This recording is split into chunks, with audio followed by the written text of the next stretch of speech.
The cycling scene in Clark uh, has recently changed.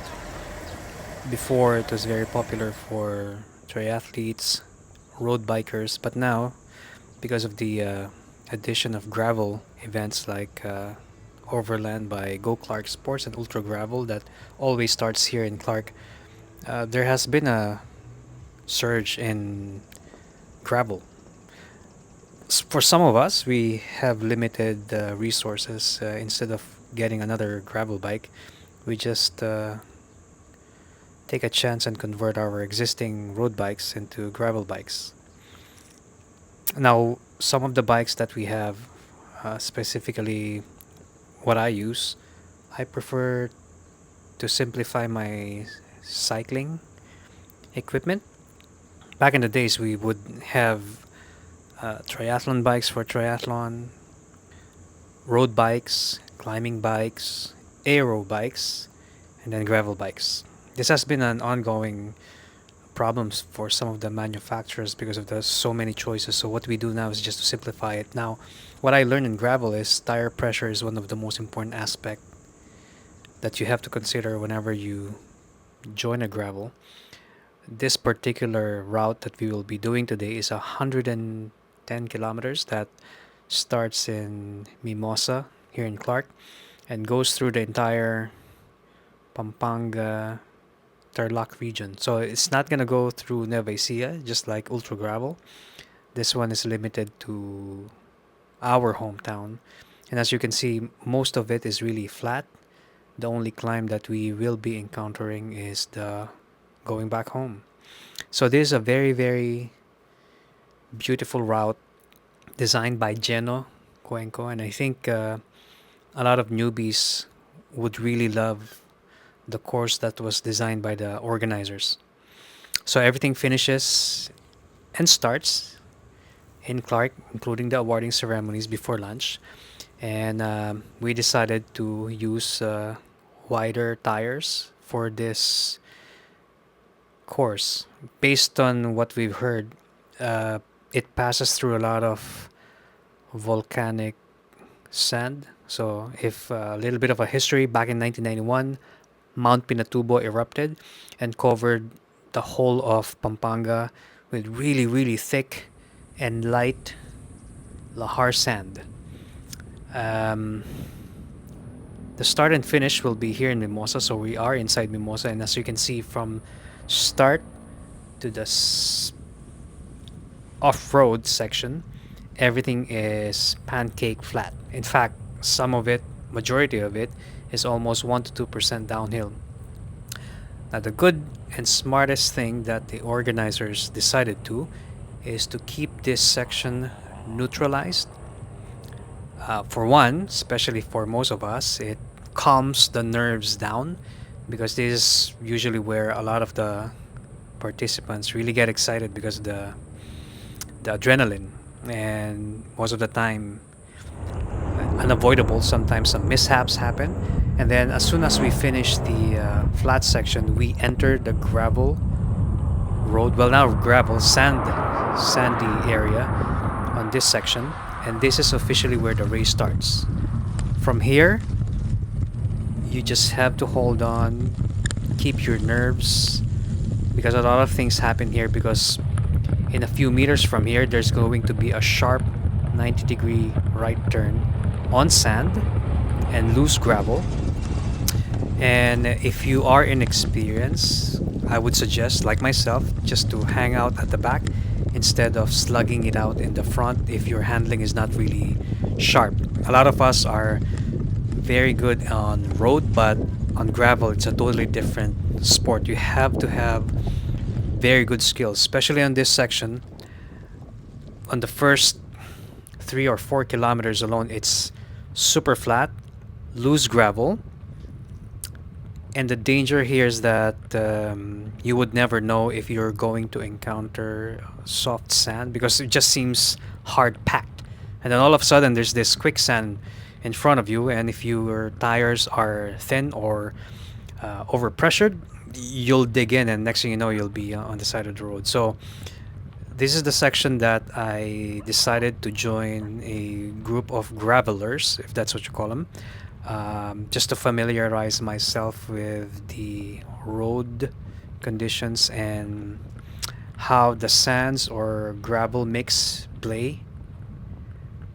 Because before the event day, at least you can decide what tires you're going to be using. If you're going to be using 38C tire or 47C tire. So this time I think I've decided that I'll be using 47Cs. The wide track of the tires give me a little bit of a floating sensation on the loose sand. And the sand here in Central Luzon, specifically in Pampanga, is very well known to be energy sapping, especially if you have really thin tires. You'll end up trying to always dig yourself out of the grave and spend a lot of energy. So 47 tires, I think, in my situation, were the most optimum combination with decided to go at 35 psi instead of 25 psi, just because I figured there are a lot of cemented pavement on the entire course, and that's where you could lose a lot of time. But it's half half. You can lose a lot of time on the sand, or you can lose a lot of time on the cemented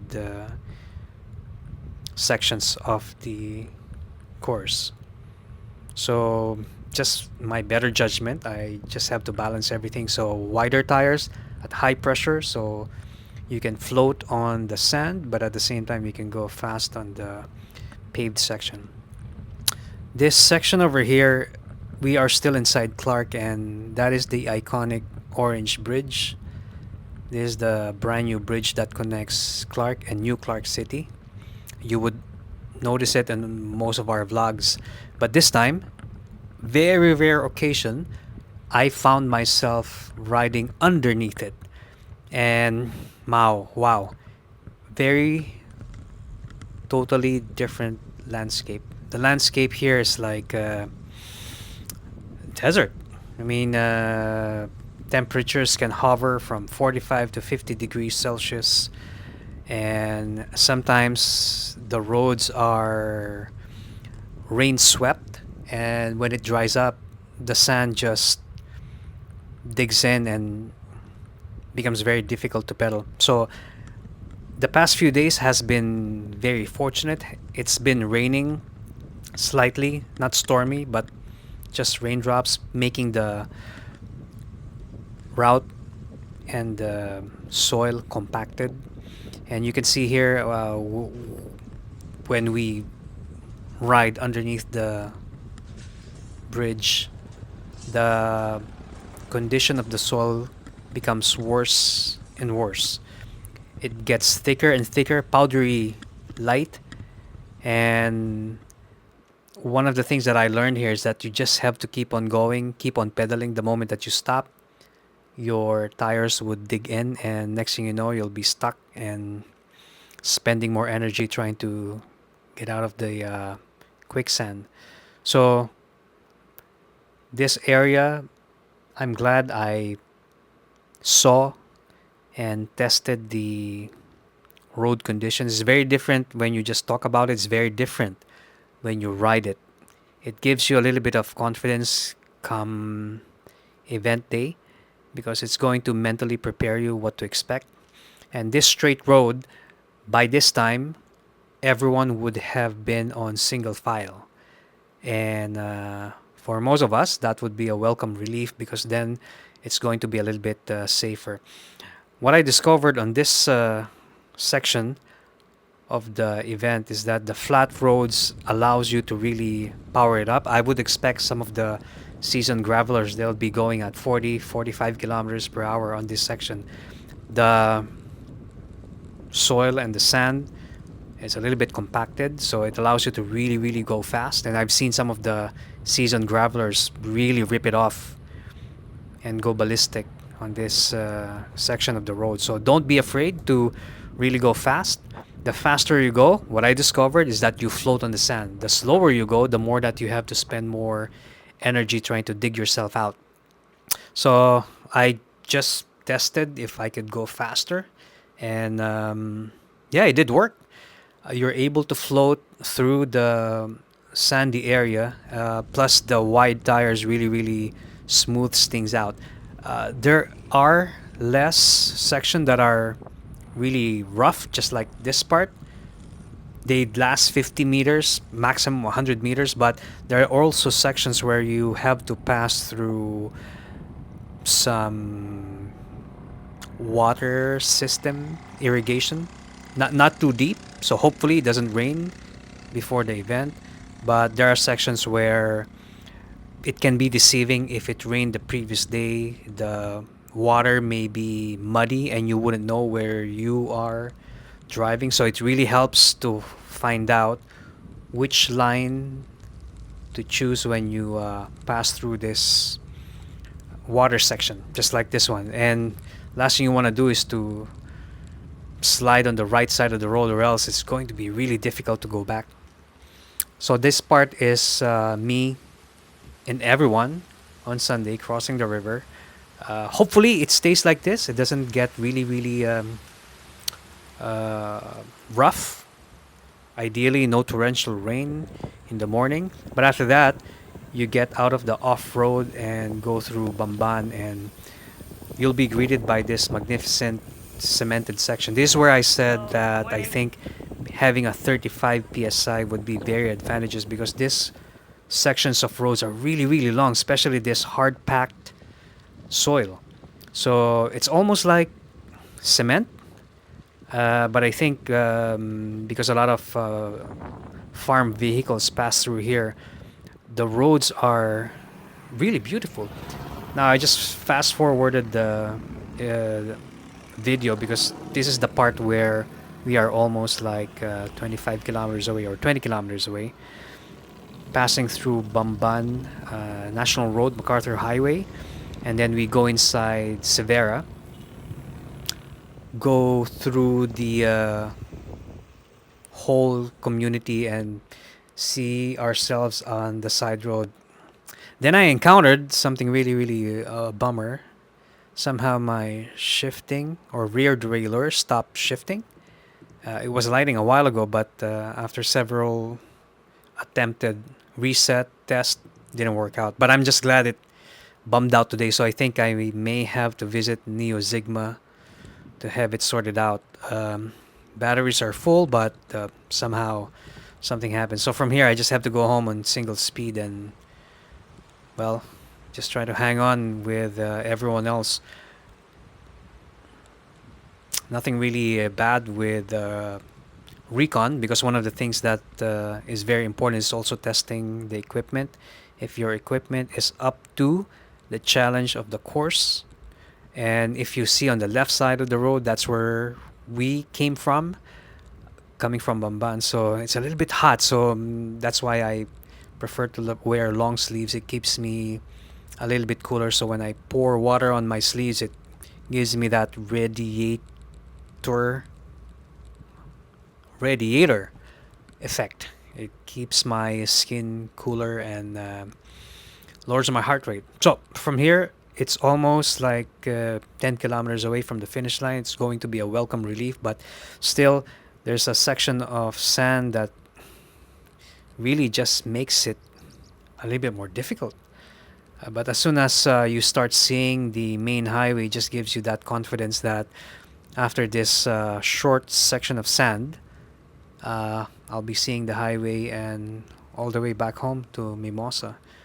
So I'm really happy with my decision to use wide tires at high pressures. It gives me security that I'm not going to pinch flat on the section of the route where we saw a lot of rocks getting exposed after torrential rain from the mountains. And once you get to see the solar farm on your right, then you'll be confident that you're almost on your way home. It's going to be a really exciting day. I think the organizers have been very helpful in boosting the gravel scene here in my hometown in Clark, and I'm just very happy that now I have the choice to go on road or off road here in our backyard. Plus, at least you have the bikes, the equipment to do the job. And at the same time, what I discovered is that the gravel scene, the gravel community is more has more variation of participants. I met a lot of wonderful people, wonderful characters like Geno. This is Geno. He's the one who designed the whole course, and I don't know how this guy is like a walking Google map. He knows all the skirts and the crevices and the streets, but it's also surprising that some of the off roads that existed a few years back started to be paved and cemented. So, well, for me, of course, I'm very happy. But for some of our hardcore mountain bikers and gravelers, this is like a endangered species. The off-road sections are starting to be dwindle and dwindle and dwindle. But for me, and for the rest of the guys, this is a welcome sight to have brand new cement. And as you can see on the right side of the road, they're still widening it, fixing it by the solar farm. And from here, it's just a few kilometers away, and we'll be home, straight home. Yeah. So that's all the experience that I discovered being a new guy in the gravel scene. I consider myself still learning. So just like everyone else, just like you, I go on YouTube, try to see, try to learn what's the latest, what's the greatest. But at the end of the day, I always believe in basic principles. So if your bike works, it works. Senior citizen, ha? Senior, ID, discount. Para cruise control, may discount ba? Oh, may SSS pa. Lifetime, saka ano, PhilHealth, Pag-ibig. Happy birthday, John. Okay.